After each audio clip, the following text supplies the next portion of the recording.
Ya, masih bergabung dalam segmen akhir dari Jokowi versus Prabowo dalam Perang Dunia Maya.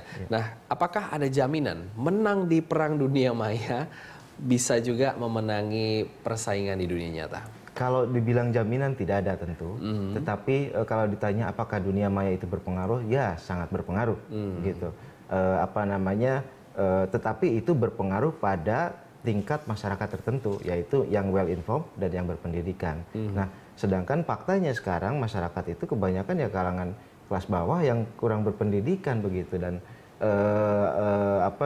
mereka tidak langsung mengikuti sosmed ya.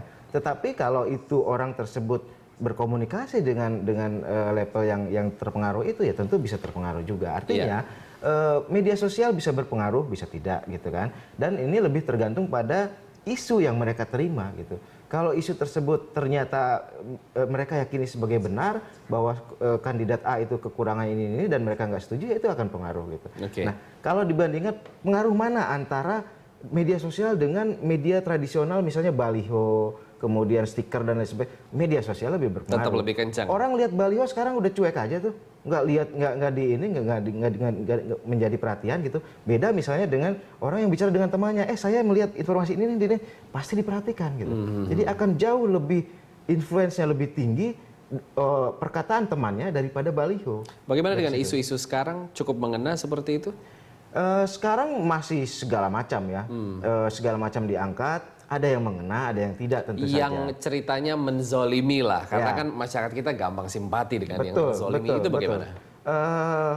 Menzolimi tentu masih berpengaruh, karakter masyarakat kita yang melodramatik, yang sering bersimpati kepada orang yang terzolimi, itu juga sangat berpengaruh dan itu kecerdikan dari tim sukses kemudian para pendukung capres itu. Jangan itu strateginya bisa strategi, dari bisa tim tidak capres. Gitu. Bisa strategi, bisa kenyataan memang didolimi. Nah, itu pintar-pintarnya orang yang menerima informasi lah, apakah itu memang terdolimi secara benar ataukah itu memang direkayasa untuk itu gitu. Bagaimana dong memfilter, menyaring mana nih yang kira-kira masyarakat tahu apakah itu kebenaran atau tidak. Pada akhirnya masyarakat akan tahu karena masyarakat itu kan setiap hari berkomunikasi, setiap hari melihat berbagai tayangan-tayangan, berita dan lain sebagainya. Pada akhirnya mereka akan tahu apakah itu sampah atau apakah itu kebenaran gitu. Dari manapun datangnya, dari media sosial atau di dunia nyata, pada akhirnya itu akan menjadi data awal yang diproses oleh setiap masyarakat, apakah itu benar atau tidak. Jadi kebenaranlah nantinya akan muncul dan akan diterima oleh masyarakat gitu. Oke, mungkinkah perang dunia di dunia maya ini ya bisa meluas ke dunia nyata juga? Misalnya ada pembakaran posko nantinya atau gimana? Seperti yang kemarin terjadi di sekitar Kuningan gitu ya.